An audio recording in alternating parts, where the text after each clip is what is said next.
सवाल नंबर 14 देखिए, लिखा है यदि किसी समांतर श्रेणी के तीसरे एवं नौवें पद क्रमशः 4 और क्या दिए हैं -8, तो इनका कौन सा पद शून्य है? यानी हमको यन का मान निकालना है कि नहीं? तो दी गई शर्त के अनुसार हम लोग काम कर लेंगे। ये शर्तें हैं एक प्रकार की। सबसे पहले हम लोग मान लेते हैं। देखिए, समांतर श्रेणी में किसी भी प्रश्न को हल करने के लिए सबसे पहली बात हमको ए ज्ञात होना चाहिए और क्या ज्ञात होना चाहिए। अगर ये दोनों चीजें हमको पता हो गई तो कोई भी सवाल आराम से लगा सकते हैं। समझ गए? मान लेते हैं, माना श्रेणी का पहला पद बराबर ए, माना श्रेणी का पहला पद बराबर ए, सार्वांतर बराबर बी, सार्वांतर बराबर बी हो जाएगा। ठीक, कौन सा पद की बात कर रहे हैं लोग? तीसरे और नौवें पद क्रमशः। यहाँ पर लिख देते हैं तीसरा पद बराबर, तो दिया वही नोट कर रहे हैं। तीसरा पद बराबर, तीसरा पद कितना दिया है? 4। अब तीसरा पद होगा क्या?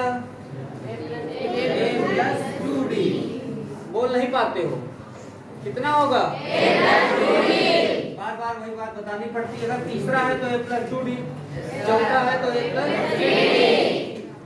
4। समीकरण नंबर अभी दूसरा देखिए, दूसरी बात करेगा नौवां पद। यहाँ पर लिख देते हैं नौवां पद,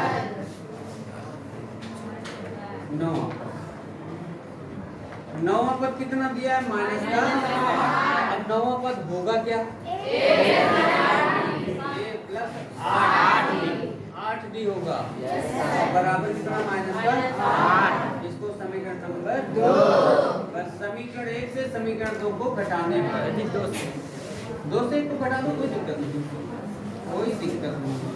समीकरण 2 से समीकरण 1 को घटाने पर, घटा क्यों रहे इसको? हमको देखिए, कोई भी आगे मान ज्ञात करने के लिए a चाहिए और b चाहिए।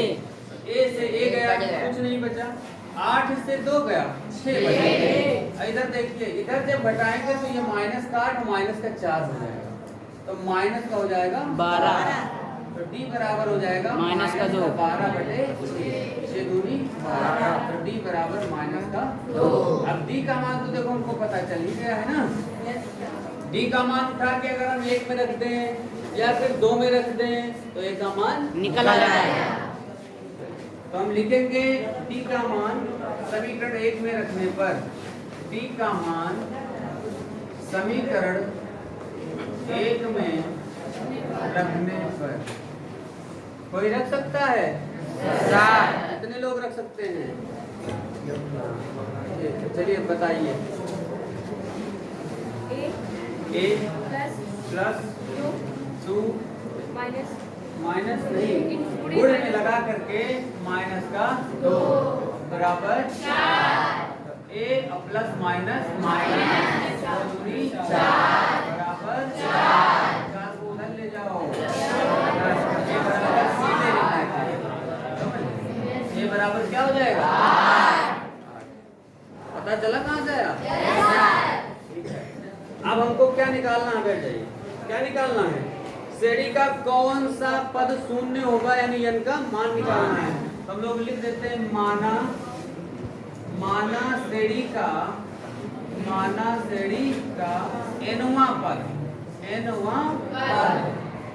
nवां पद क्या होगा? शून्य होगा। ऐसा हमने मान लिया है। nवां पद यानी n हमको निकालना है, समझे? अब nवां पद होता क्या है? nवें पद का क्या सूत्र होता है?